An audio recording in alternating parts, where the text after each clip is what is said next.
Thanks for hanging. Enjoy the Hostilities number 4, Mark, I think. And we are looking at a fight preview of Till versus Woodley. If you hang with me, you know that my fight previews are often gathering abstract concepts.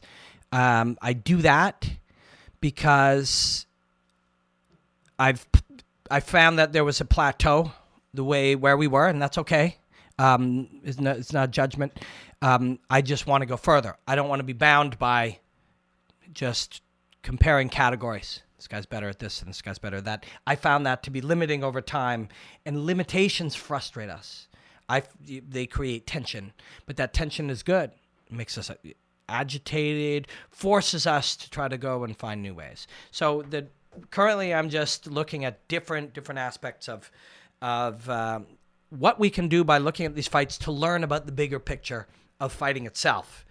And I appreciate everybody that comes along with me on this journey of discovery, because I'm hoping and believing that on the other side of it, we will have new perspectives that will allow us to look at these fights in different ways.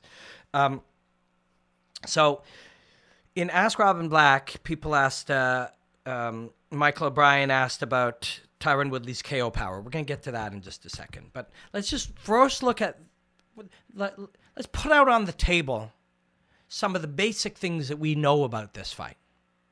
In Ask Robin Black, and if you are just joining us for this segment, it's somewhere else on the YouTube page, or you can find it. We were talking about weight, and so a part of the conversation this week will be about Darren Till's weight. Let me just put it to you this way quickly. We'll get that out of the way. If Darren Till doesn't make weight, then he's not a welterweight. So we can fucking be done with that, because he should make weight. And Yoel Romero missed weight to fight Rockhold, then won, and then got a shot at Whitaker for the title at 185 and missed weight again. That's not a middleweight. Can he become smaller? Yes. Yes, he can. Pre-weight cut. He needs to be pre-weight cut smaller. The problem, and we talked about this before, but the problem is, one of our problems when we try to figure this out is we use the term weight cut to represent the multiple phases of weight loss, weight management, and weight cutting. Weight cutting being the last, and it is mostly dehydration and last-minute weight loss, and it's temporary. If Yoel Romero weighed on Monday of fight week 210, the problem isn't his weight cutting. The problem is his weight loss and weight management. He should have weighed 200 on Monday. Could he have done that? Of course he could have done that. He had fucking months to do that. And that all applies to Darren Till as well. If Darren Till misses weight, there are two aspects. One, currently, under the protocol he's using, he is not a welterweight. Two, he could change his protocol, be smaller when he starts his weight cut. On Monday morning, be smaller. You got fucking months to be smaller. Weight loss is something that can be achieved through hard work, intelligent diet, and burning of calories. So everybody knows how to do it. Everybody can do it. Can be done. So is he probably going to make weight? Probably. Is he going to look like death? If he does, this is on him. It's not some fucking weird thing, or he doesn't have the weight class or whatever. Anybody can lose weight in the months before a fight. Often this conversation will then move to, yeah, but he'll lose his advantage. Yeah, but he'll make weight and actually be able to fight. So that's all there is to that. How he does it, if he does it, does he do it, how does he look? That's all on him. And the reason I say that is if you miss weight or have a shitty, process to make weight, or all drained out and it's going horribly, all of that is 100% your fault. Somebody might say, well, but it's my coach's fault or my dietitian. They didn't do a good job. You fucking hired them. So it's your fault. It's 100% your fault. Oh, well, I was too heavy on Monday. That's your fault. You should have been lighter on Monday before you started the final phase of weight cutting. So that's all there is to that. And if you grab 100 fighters who've ever fought, wrestling, boxing, Muay Thai, mixed martial arts, anything, Brazilian Jiu-Jitsu tournaments, anything. Of those 100, 93 of them will say, make fucking weight. And if you don't, it's your fucking problem. And it's your fault. Grab 100 fighters, 93 to 95 will say that. And grab 50 coaches, and all the good ones will say that. That's a fact of life. That's you. It's on you. And traditionally one of the penalties, so there is a penalty, you'll maybe lose 10, 20, 30% of your purse, depending on where you are. The other main penalty that's always been there, it's part of tradition, is public humiliation. So other fighters judge you. There's 20 fighters there. 19 of them make weight. They fucking look down their nose at you. It's your fucking fault. Always. 100% of the time it's your fault. Oh, my family's something. Your responsibility was to be able to be prepared that if some bizarre curveball happened, you were ready for it. That's what it is to be prepared. To be prepared for the fact that, holy shit, the sauna's broken. You don't then go, oh, I missed weight, the fucking sauna was broken. You find an answer, or you be so far out ahead of it that you don't need that shit. If you leave it down to the very end that I need every minute of the day leading up to it, you did not do your job. You had to be prepared. What if my family is sick? What if my coach gets hit by a car? What if the alarm doesn't go off? What if the sauna's broken? You must be ready for that. You can't just leave it to that. And, oh, well, shit, sauna was broken. Or, oh, shit, I had a family emergency. You're ready for family emergencies. That's why you're out front of it. That's why you don't stretch it to the very limit. So, and this is not some Robin Black opinion. Just go ask fucking 50 fighters. Just tweet them right now and ask them. And if they take the time to answer, they'll say it's 100% your fault 100% of the time, no matter what the variable. So that's out of the way. And, but that aside, what are some of the things that we know, and what are some of the things that we can see in front of us, some of which we will be correct on and some of which we will not? Darren Till has the combination of advantages that when you look at just the math, so nobody's opinion, not even expertise, just math, just, statistical information. The two biggest advantages when put together in combination that create a winning percentage for fighters or give them the best likelihood of winning are reach advantage combined with being a southpaw. Those two things together create the highest percentage chance to be able to win when all else is equal. If I'm a southpaw with a reach advantage over, I'm not left-handed, but pretend I'm left-handed. I have a reach advantage over Demetrius Johnson. So I'm now a southpaw with a reach advantage. Does that mean I'll win? No, he'll fucking murder me. Because all else is not equal. It doesn't mean that every left-handed guy with long arms can beat up Demetrius Johnson. None of them can. But if all else is equal and we're just looking at the details that give the likelihood of winning, it's those two. Darren Till has those. What else does he have? Well, he's very big. And one other thing that you add to that. So reach advantage is great, southpaw is great. What's the next two most important things that we can add? Being really good at using the reach advantage and being a really good southpaw. Seems logical, right? And he is those. In his early wins before Cowboy, and I think there was a draw in there too somewhere, I seem to recall. I don't remember the details on that, but all the, 90% of all the minutes of those fights were fought at distance. You go back and you watch those, and you're like, holy fuck. This guy's hard to find, hard to get to, has that real sense of where you are and what to do about it and how to draw you in, how to touch you and not get touched. Really good at that. And then he fought Cowboy, and he did the opposite. He waded into the closer distance and just ripped him apart in there. That was impressive. And we had not seen any evidence that he could do that yet. And then, boom, just like that, we had it. We had the truth. We had the evidence. Then the Wonder Boy fight, you're like, fuck. The things that this guy's kind of good at, Wonder Boy's probably better. Wouldn't you think? A lifetime of that? A lifetime of playing at distance, using length. Wonder Boy's also big. Very close fight. Very close fight. But I thought Till won. I don't sit there, writing it down. I'm usually trying to just enjoy it. But very impressive. After you see him take apart Cowboy in tight and then really equal and or edge out Wonder Boy at his own game, you're like, this is real. This is real. Darren Till's real. Yep. And so what did we see recently? Somebody asked him, I saw a quote somewhere, that somebody asked him about his what he thought Woodley was best at. And he said his brains. Imagine that. Imagine Woodley, who closes distance deceptively fast, moves extremely well, fast, strong, athletic, talented, skilled, all of it. But his best attribute is his brain. It's probably true.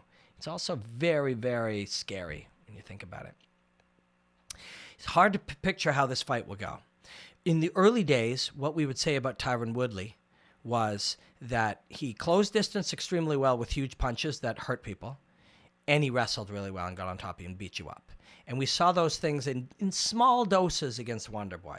My expectation is for him to swagger in there and try to approach Darren Till with a much less careful approach. Dangerous to do. But if he can get on top of Till, and that's going to be the game. But to do that, you've got to figure out how to get through that distance. And he didn't really do that. He had moments against Wonder Boy, but he fought a lot out there. So it's an interesting fight for a lot of these reasons. It's an interesting fight. Darren Till looked a lot like Wonder Boy in the Wonder Boy fight. And we saw that fight twice with Woodley. So if you're Woodley, could you do 25 more minutes like that? You could. But I think you're going to see him pressure a lot more. Pressure, try to be smart, and try to get in tight on this kid. It's going to be a very interesting one. But outside of that, I mean, what do you really expect? What are the variables that Till doesn't really know about? And I'll tell you, he knows about them, but knowing them, like saying someone on paper says, all right, Darren, Tyron Woodley accelerates and closes distance deceptively fast. So we write that down. Like, okay, good to know. Good to know. What does that mean? That's a bunch of words that you know that's some truth that's there, but you don't know what that feels like. That's why Robbie Lawler was unconscious in that fight. You can't read that. There's no way to feel it. There's no way to measure it. You can't do it by looking at it. You have to be there. So imagine from your perspective that I'm Tyron Woodley. I am not Tyron Woodley. I'm Robin Black. But imagine that I am. And then imagine now, take Tyron Woodley, put him out, and install any of 50 training partners that you have. None of them go from me to you as fast as Tyron Woodley does. Now, you can bring in great wrestlers, different kinds of athletes, but nobody has that combination of physical attributes, commitment to the blitz, closing distance like a wrestler. And I made a breakdown on this, a 1-minute breakdown on Instagram, but it got taken down. Nobody's allowed to use any of the UFC footage for these things. That's a whole other conversation for another day. But when he came in and landed on Woodley, and I broke it down into 2 or 3 or 4 different things. You were looking at the deceptive nature of his shoulders. Why does that matter? Well, this means this. This means, see how as I move my shoulders, you can see it be part of a punch. This is an obvious one. This shoulder, you're watching my shoulders. The shoulder moves forward. You can see that. This shoulder moves like that. You're watching my shoulder. Now, as Woodley is dropping the levels on his shoulders. These are shoulder feints. So you're watching, and you can see it. You can literally see it. And I wish I could still use that breakdown. These are beautiful moments, and there really are interesting things. When you slow it down, you see Robbie Lawler's brain trying to read it. And in fact, you see his hands actually kind of reaching out at these things. So there's these different things. Then his hips and his body is moving in different ways while he's using different steps. So your brain is trying to, so you're looking at center mass. That's where the fighters look. Sometimes you'll look at the neck. Sometimes you'll look at the sternum. Sometimes you blur your vision and take in the whole sight, especially early in a fight. So I'm Robbie Lawler. My brain is seeing these shoulders. moving in different ways. Usually it'll read it as different physical threats. Different feints don't have to be like this. Sometimes feints are just this. So that's happening.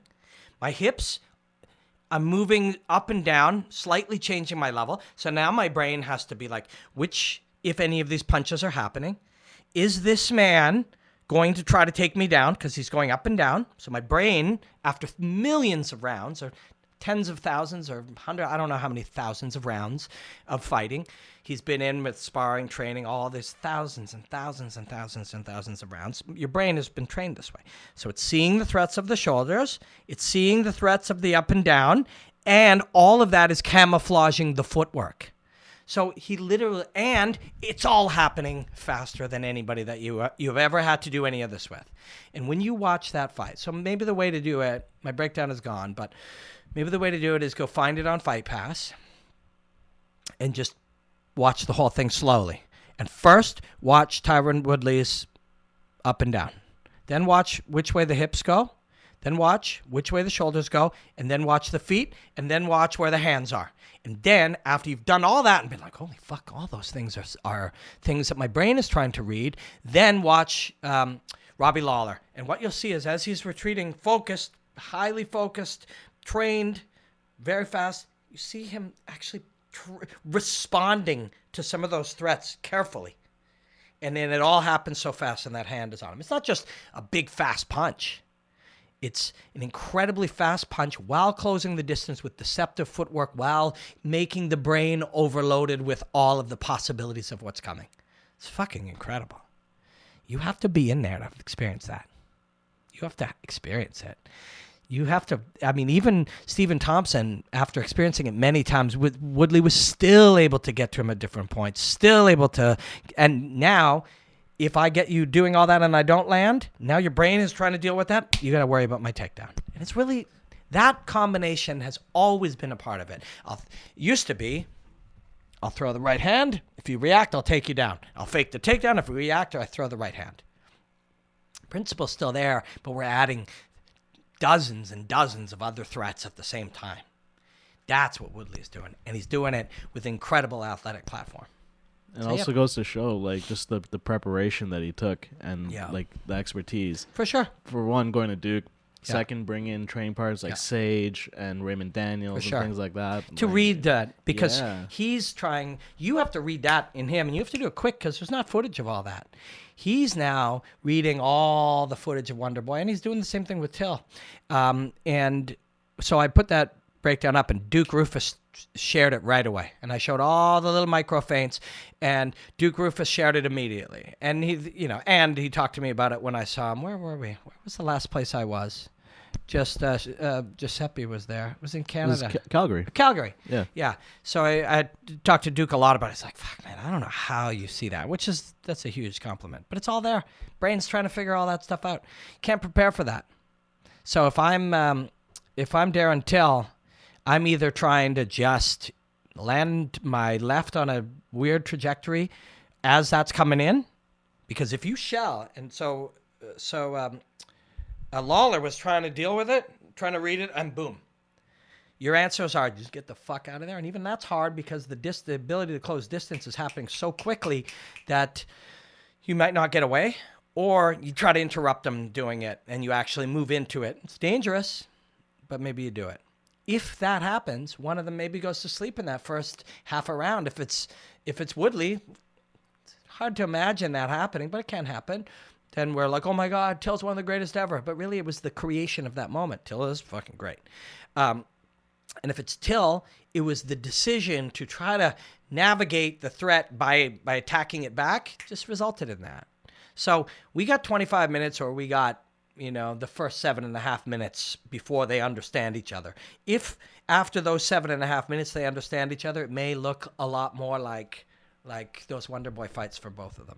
But it's a really interesting one. But what that's what I got. That's what I got right now on this. I mean, and that's what I'm excited about. When you start to conceptualize these things, when you really look at the truth of Tyron Woodley, when you look at those details and you see it, And, then his coach is like, yes, that is what we did. And then he shares some more information with you where you're like, holy fuck, this is some complex shit combined with his elite athletic platform and his smarts and his hard work. You see how good he is. And I already talked about how special Till is at the top. So we've got a brilliant fight here and a very, very wild kind of blend of who they are and what they are.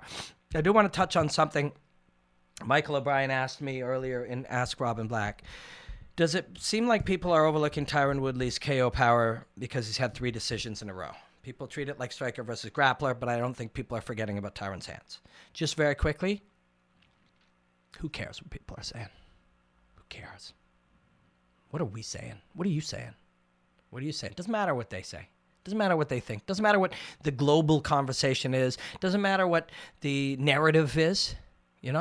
It's irrelevant. Doesn't matter. You can't shape them. You can't. You can't change.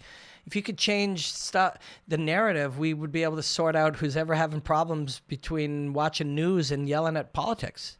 You can't shape conversation. All you can do is look for what's important, what you see, what you're experiencing, what you can learn from, what's exciting to you. I do want to, and we just talked about how Woodley, what he does there.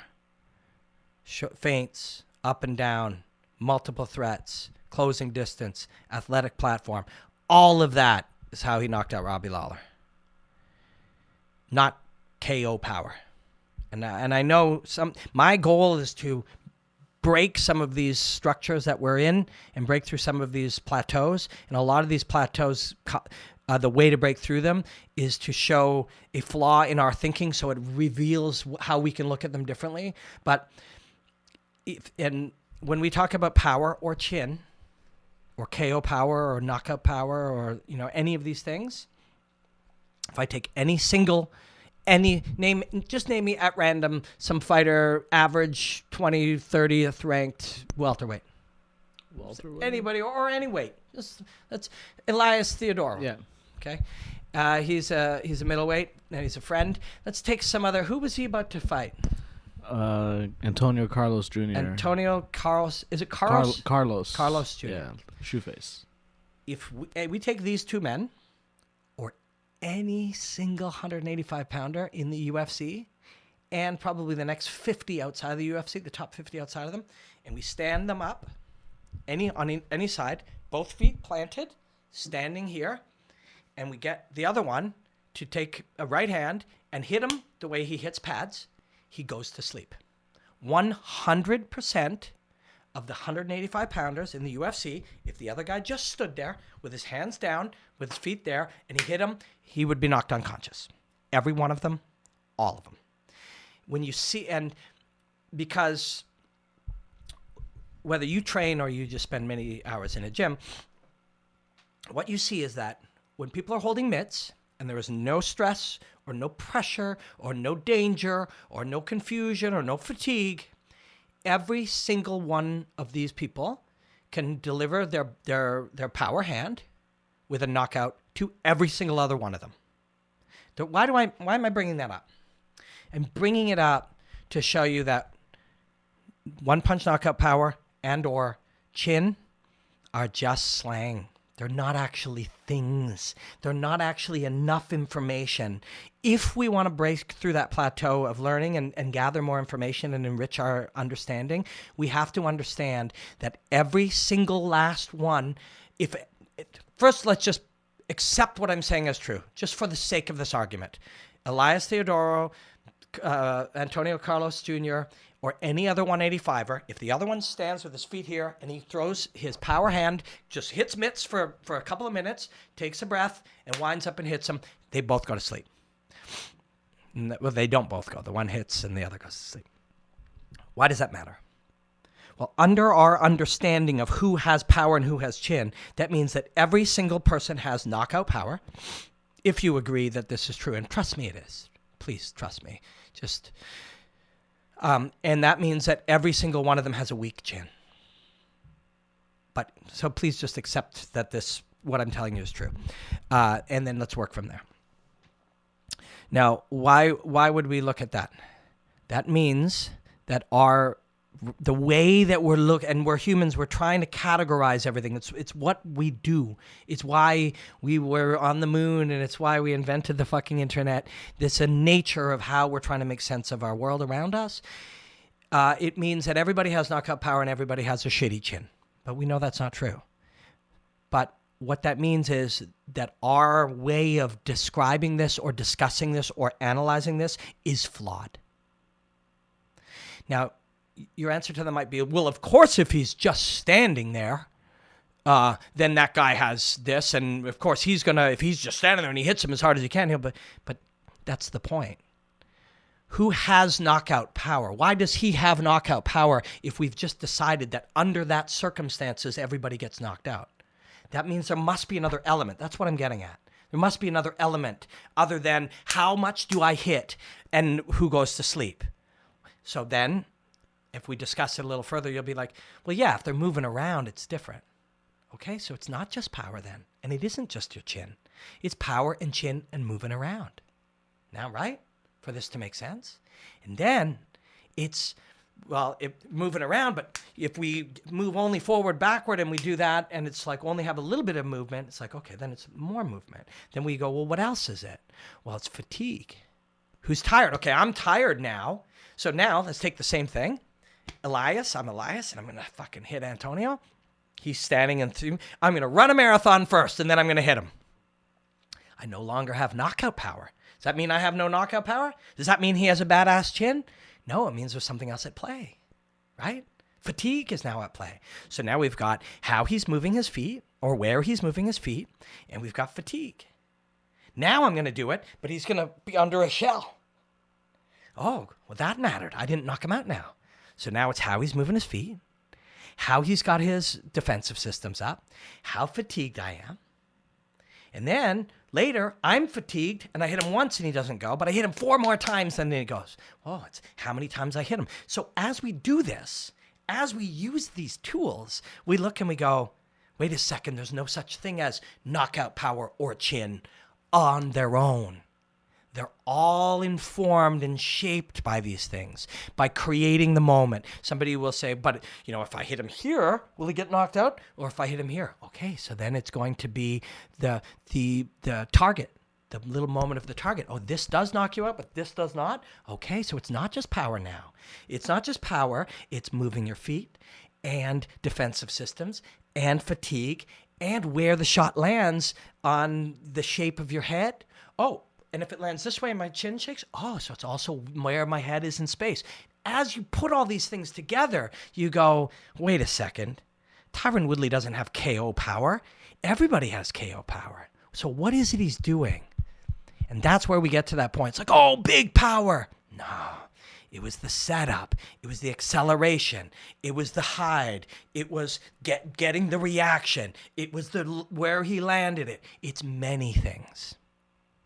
And that's true of all of these things. That's true of all of them. How's his chin? Well, fuck, my chin's pretty good in the first 10 minutes, but when I'm really tired, and now I'm tired and my stance is not as well, and now my feet are flat, and now my hands go down, and now I'm leaning, my chin is not set in stone, and sometimes you're exhausted, and it's your last one, and you close your eyes and throw it, but I'm also tired, and my chin is out, and I'm in a bad position, and I'm flat-footed. It's all of these things. And when somebody does have, like McGregor, 18 knockouts or something, is it power? Fuck, a lot of people hit things really hard. They got to find it. They got to time it. They got to line it up. They got to create the moment. They got to be relaxed enough to do it. All of those. So all of this is always at play in every one of these moments. Yeah, and I think the best example, especially when you mention relax, is Mark Hunt. He's in a division where everyone technically has knockout power and no one has a chin apparently. Yeah. But he's so relaxed, he's so calm, and he's such a veteran of striking that he's able to get these walk-away KOs easily for him. He's relaxed when he throws the fastball. He's also relaxed when he takes the shot. Nate Diaz I remember he got knocked out by Josh Thompson with a head kick. Yep. He still wasn't out. Remember? They threw in the towel because he was like Nick his brother was like, I don't need my brother to take any more damage today. I don't think he's going to win this. Let's get him out of here. And smart. And good for him. That's good. But he's so fucking relaxed when he's in there, man. He's so relaxed. Does he have a crazy chin? Probably, right? Like that whatever aspects of that are connected to toughness and the shape of your body and stuff, but he's also just really relaxed. And so this is just something to think about today. And I'm trying to find better ways to break these plateaus. Often I'm tense. I feel the tension and the stress of them. I find a plateau. I get there and I'm like, this can't be okay. Like last week or a few weeks ago, I was talking about McGregor and Khabib, and I'm like, we can't be having the same conversations 20 years ago. I'm not trying to be a dick. That's my real tension. That's my real stress. I'm stressed trying to find my way through it. But tension and stress is what allows us to break through plateaus. So it is a part of the process. It is. It's not a comfortable one. Doesn't feel good. Doesn't end up making for good podcast moments, I bet, a lot of the time. Oh, sometimes it does. People are like, hey, man, that's real. That's your tension. And I see it. It's part of the process. You can't hide it. Can't run away from it. But this, when you look at it this way, when you start from the fact that everybody can knock out everybody with a single punch, first you have to accept that that's true. But just go ask Duke, Faraz, Brendan Schaub, and fucking Mike Brown and John Jones, and ask every single fighter in the world if they got any one of them. If Cowboy lined up Mike Perry and had his feet together, standing there, if he could knock him out with one punch, the answer is every single UFC fighter could knock out every other one of a similar weight class with a single punch. Once we start there, it changes the way that we look at these things. And we go back and we look, holy shit, how did Tyron Woodley do that? Is he got crazy power? Yeah, he created this is something I say a lot, and it's very nice. People quote it, and Zach Makovsky quoted it the other day, and Duke quoted it, and I've seen a lot of people quote it and put my name. But power is not something you have. Power is something you create. There's no power in this thing. It just doesn't do anything. I create it using my body and my mind. You create power. And so Woodley created the power in that case, and he can create power in many cases, and so can Darren Till, and it isn't some arbitrary measurement. And I know that very intelligent people, very high-end people smarter than me, more experienced, more relevant experience than me, will say, oh yes, this guy has God-given power, or this guy has one-punch power. They're saying it because that's what you say. They're saying it because they don't have the time or the inclination to sit down and go, well, yeah, okay. But I mean, it is about how you move and how you time it and where you line it up and where the other guy is and how tired he is and how relaxed you are and how much you're trained and how alert you are and how focused you are and how present you are. Yes, it is all of those things. They just don't have the time, you know? It's not that they're wrong or stupid. They know exactly they know what I'm saying here. I have these conversations with these guys when we're out in the world, you know. Faraz likes to call, and Faraz, a good friend, and I admire him greatly. He likes to call Connor's punch the touch of death, and he's like, well, some guys have power and some guys don't. But when I sit and talk to Faraz and we have half an hour, he's well, yeah, of course you have to train it, and of course some of it comes from the ground. Of course, if you're not relaxed, you can't do it, and yeah, of course, if the guy's moving away, he says it too. It's just easier to say. He's not wrong. He's not lying. It's just easier to say. And he's got to fucking go teach a whole bunch of guys in 20 minutes. High-level guys. He's got to travel and do this thing. He's got to work with George. He's got to run a class. He's got kids. He doesn't have time to get into this. I got the time. And for me, this is my journey. I'm trying to understand it. And when I'll talk to these coaches who say things like that, yeah, power, takedown defense, whatever, and we're just somewhere, and the show's over, and they give me the gift of being able to sit with them, these experts, these high-level guys, the Greg Jacksons and the Duke Rufuses and the Faraz Sahabis and stuff, we'll have these conversations, and I'll think to myself, fuck, I just wish people knew this. I just wish they could see, like, the deeper conversation. And that's what I try to share with you. That's what I try to share with you. Power is not something you have. Power is something you create.